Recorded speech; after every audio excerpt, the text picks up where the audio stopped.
کہ نبی کریم علیہ السلام نے سارے نبیوں کے سامنے خطبہ دیا.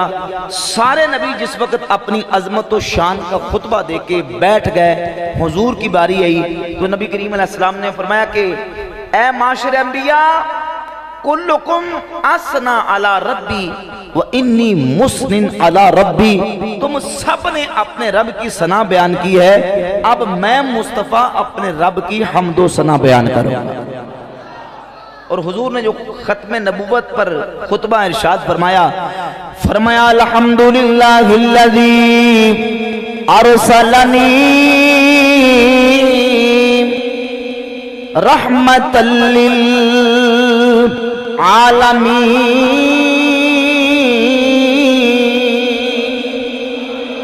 وکافۃ للناس بشیرا ونذیرا وانزل علی الفرقان فیہ تبیان کل شیء وجعل امتی خیر امت اخرجت للناس وجعل امتی امتا وسطا وجعل امتی هم الاولون وهم الاخرون وشرح صدری ووضع عنی وزری ورفع لی ذکری وجعلنی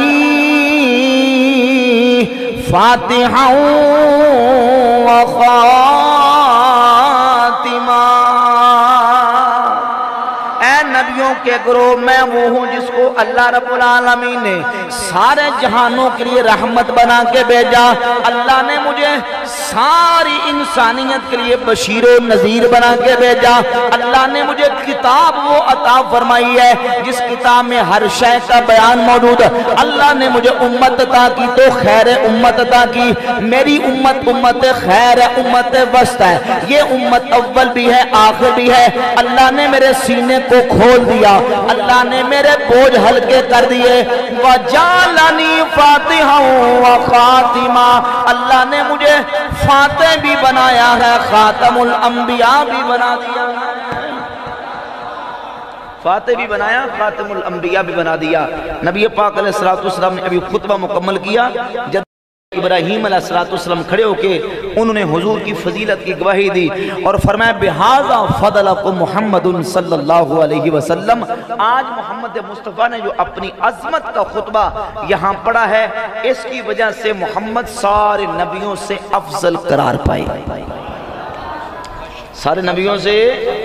اور اعلیٰ حضرت امام اہل سنت کی زبانی گویا کہ سب نبی بول کے کہتے ہوں گے کہ سب سے اولیٰ او اعلیٰ ہمارا نبی، سب سے اولیٰ او اعلیٰ ہمارا نبی، سب سے بالا او والا ہمارا نبی. خلق سے اولیاء، اولیاء سے رسول اور رسولوں سے اعلیٰ ہمارا نبی، اور رسولوں سے اعلیٰ ہمارا نبی. انبیاء سے کروں عرض کیوں مالکوں، کیا نبی ہے تمہارا ہمارا نبی، کیا نبی ہے تمہارا ہمارا نبی. سب سے اولیٰ